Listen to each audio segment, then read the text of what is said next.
මම මේ ඔයාලට කියලා දෙන්න යන්නේ අබ වලින් කොහොමද රස ඩිෂ් එකක් හදන්නේ කියලා. මම මේකට අබ ගෙඩි 4ක් විතර අරගෙන තියෙනවා. සුදු ලුණු, රම්පෙල්, ලුණු, කරපිංචා මම මේකට අරගෙන තියෙනවා. ඊට පස්සේ මම තෙල් තාච්චියක් ලිපොඩින් තියලා එනසාලට 2ක්, කරාබුනට 2ක්, කුරුදු පොතු කෑලි 2ක්, සූදුරු තේ හැදි භාගයක්, අබ තේ හැදි භාගයක් එකතු කරලා තෙලෙන් හොඳට බැදෙන්න දෙන්න ඕනේ.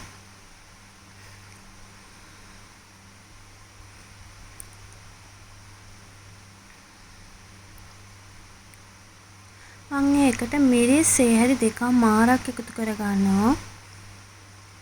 ඔයාලා සැර වැඩි කන්න නැත්නම් ඔයාලට ඊට අඩුවෙන් දාන්න පුළුවන්.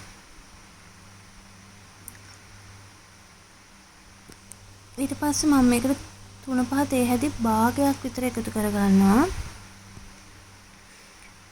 තේ හැදි කාලක් එකතු කරගෙන මේ ඔක්කොම හොඳට තෙලේ බැදෙන්න දෙන්න ඕනේ. ඊට පස්සේ මම මේකට සුදු ලුණු, කරපිංචා,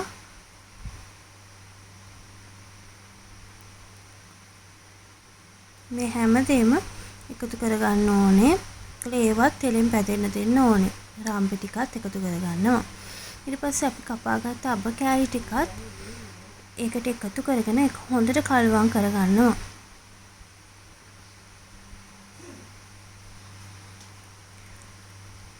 දැන් අබ ටික හොඳට තැම්බෙන්න ඕන නිසා මම වතුර එකතු කරනවා. වතුර එකතු කරද්දී ඔයාලා අබ ටික වැහෙන ප්‍රමාණයට එකතු කරගන්න ඕනේ. ඊට පස්සේ ඔයාලගේ රස පදමට ලුණු එකතු කරගන්න. ඊට පස්සේ මම සීනි තේ හැදි 3ක් විතර එකතු කරගන්නවා. මොකද මම ගත්ත අබ එක ටිකක් ඇඹුල් වැඩි. ඉතින් ඔයාලා ගන්න අබ එක ඇඹුල් නැත්තම් සීනි එච්චර දාන්න ඕනෙත් නැහැ. ගොඩක් ඇඹුල් අබ එකක් නම් ඔයාලට වැඩිපුර සීනි දාන්න පුළුවන්.